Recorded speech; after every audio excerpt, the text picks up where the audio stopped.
Hey, what's up, everybody? BDF44 here, coming at you with another video. All right, we got some information, more Boston Celtics signings. Robert Williams, the third Time Lord, is going to be signing for 4 years, $54 million on the re-sign with the Boston Celtics. I like this particular deal because I think Time Lord's worth a little more than that at this stage in the game. If you can lock him down at that amount per year for the next 4 years, you got yourself a steal. He's going to outplay that. He's going to outplay that dramatically. I think this is one of the premier young defensive rebounding type of centers in the game. He has solidified himself as somebody who can play both the 4 and the 5 spot. It's not stretching the floor, I don't believe. I've never seen him shoot a 3.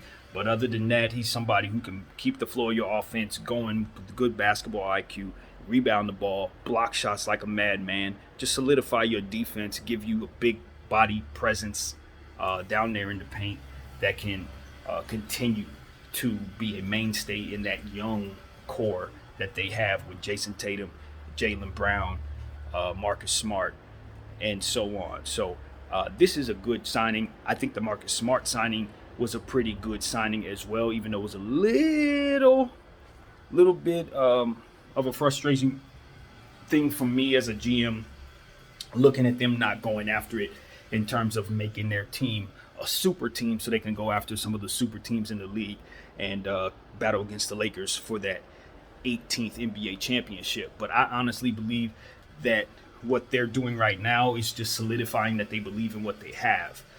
And they are signing the players that they have to affordable deals that they can move if they have to. They're playing it smart. What I see is a team that's playing it smart. A little safer than I'd like to see them play it, but smart. No pun intended with Marcus being a resign. I just like the fact that they're doubling down on players that they believe in. They're paying defense. Okay, they're paying defense, which is what I'm paying attention to right here. They're resigning their defensive players, and they brought in Josh Richardson. So they're looking to take a defensive approach to this season, I believe.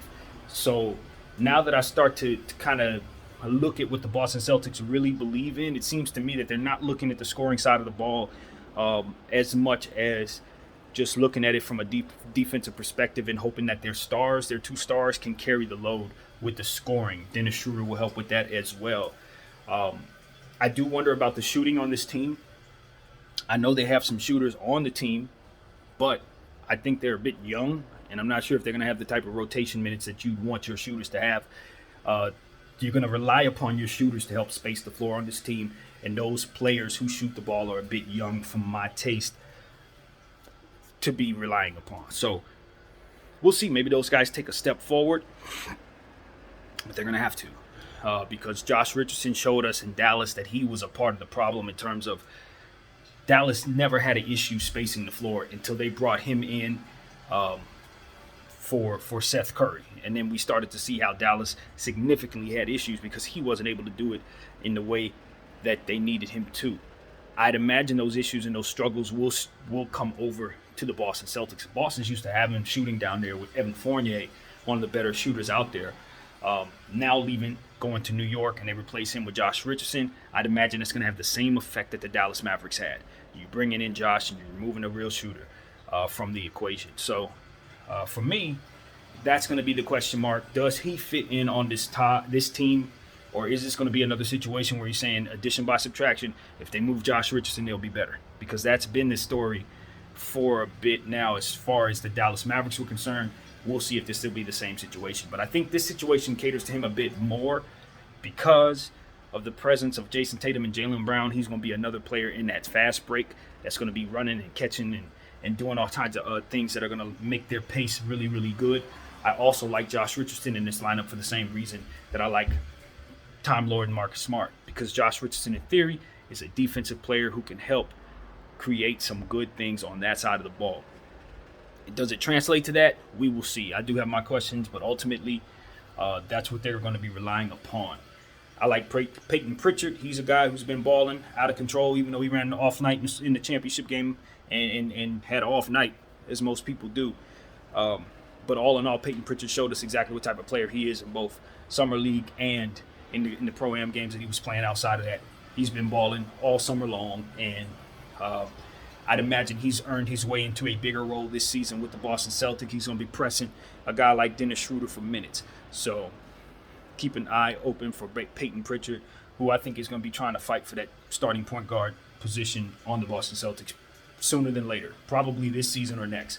You're going to be looking at him as their main point guard, because I don't think Marcus Smart is a point guard. Just because you paid him does not mean that you have to change his role necessarily. I know he's itching to be a point guard, but I do ultimately wonder about that spacing. And Peyton Pritchard's a much better shooter. Eventually, they're going to have to understand that because their shooting situation is as it is, they're probably going to need to move Peyton Pritchard into that starting lineup for that spacing. We'll see if he's ready for that out the gate. I don't think so. But probably before the end of the season, you'll see him out there a lot more than you probably will at the beginning. Assuming they have the spacing issues that I'm predicting. If they don't, that may not necessarily be the case. But, I did see that they they signed Jabari Parker. I think Jabari Parker is a sneaky good pickup for this team. For some reason, I think he's had a tenure there before. That was one of his destinations after he left the Bucks. I'm not sure about that, though. But either way, he's coming in, and I think he's going to have a chance to come do what it is that he does, score the ball. They're going to need scoring to come from certain areas because obviously they're focusing on defense a little more. A guy like Jason Tatum and Jabari Parker are kind of similar in terms of how they were touted as they were being drafted. Similar type players, similar type builds. I think Jabari can assist with giving them some of that flavor when Jason sits down. Excuse me. So I do like the dynamic of having those two players playing on this team together. I'm just gonna, like I said, I feel like scoring is going to be the thing that they're kind of hoping they just get from players. They're not really focused on it build in terms of building their team. So a guy like Jabari Parker may have a bigger role than one would think. This, given he's had the type of injuries that he's had, but he's been healthy for a couple years, I think this is one of those things where this may be the beginning of like a Grant Hill type situation for him, to where he becomes one of those more reliable guys that can help your bench. Because he's been riddled with injuries so long, now he has the rhythm of having to take care of himself just to stay healthy. And sometimes that over time and over like the years, when guys have to really consider that, they become extremely reliable because they get in the type of shape that they don't fall out of. You know what I mean? It's hard to explain, but you see it. You see it a lot with certain players. A guy like Derrick Rose is a prime example. He's been through so many injury issues over the years till now. His regimen and how he takes care of his body is like, it's going to be the end-all, be-all factor to what it is that leaves him on the court. He can't take workouts off, and he won't. It's that kind of thing. So it's like, over time, guys get healthier. Even if they're injury-prone, their bodies get stronger. They take care of themselves. They eat a little better. They just have regimens because they have to focus on that kind of stuff. And they become some of the more reliable players in the league.